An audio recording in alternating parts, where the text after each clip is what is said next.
Hello and welcome to our tarot card pull and journal questions today. So today, our meditation that we're going to do today is about an ancient forest. And so I thought we would use this deck, the Celtic Tree Oracle.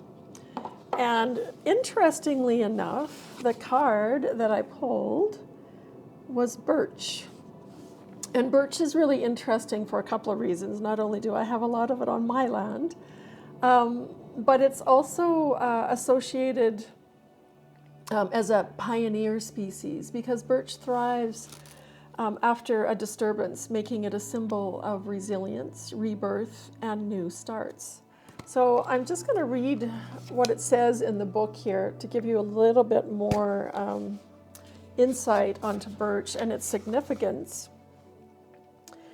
And the key words are endings and new beginnings, cleansing and purification, releasing old patterns, overcoming difficulties, shedding the old, new growth, and renewal.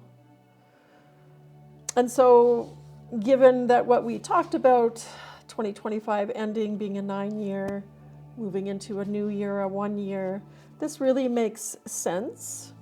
And the birch also initiates the first lunation. So at this time of year, we're preparing for winter and seek deep transformation.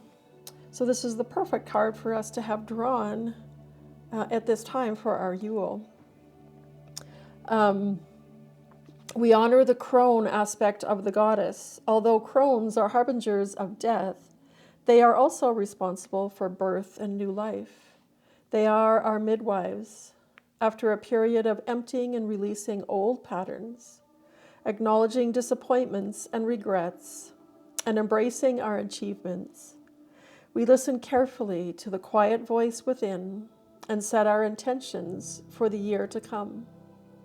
In this way, we plant the seeds of future possibilities and establish the foundation for the year ahead, which heralds in what we call the dark half of the year, when the new gestates in the dark.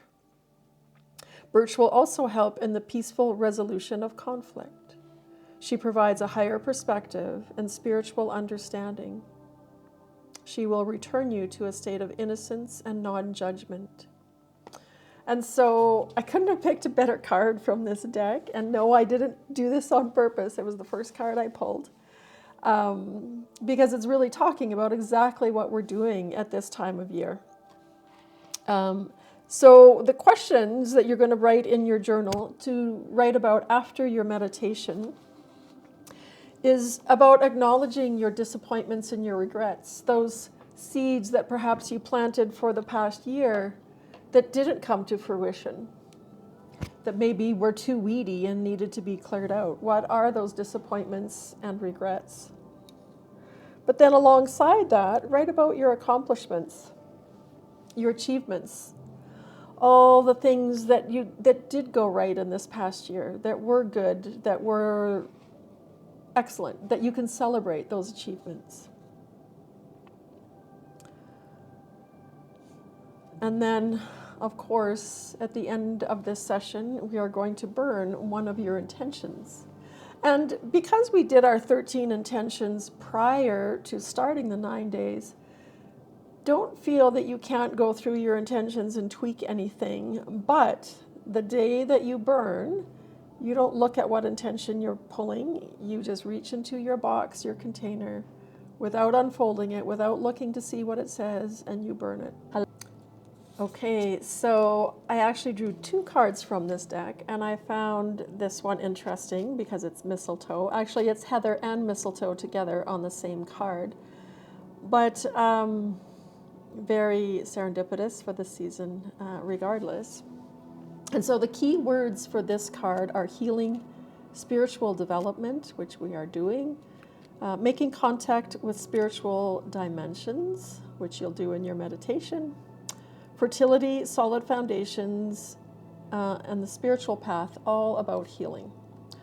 So heather represents healing and spiritual development, acts as a gateway between worlds. She will help us manifest our wishes and stimulate our dreams, part of our process of our 13 intentions.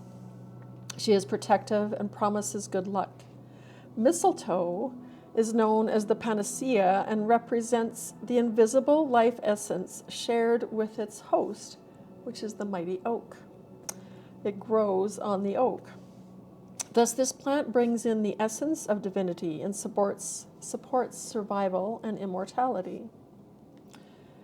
Together, heather and mistletoe represent a closer relationship with the spirit world and promise healing. So one of the questions with mistletoe that I want you to add to your journal prompt for today is, what is it in your life that needs healing right now? What is it in your life that needs healing right now as we prepare to end this year and move into a brand new year of new seeds, new intentions, and new beginnings? What is it you need to heal right now? Okay. Keep your journal handy, get nice and comfy, and move into the meditation for the Ancient One. I hope you enjoy it. I always love doing this meditation. Namaste. We'll see you in the next video.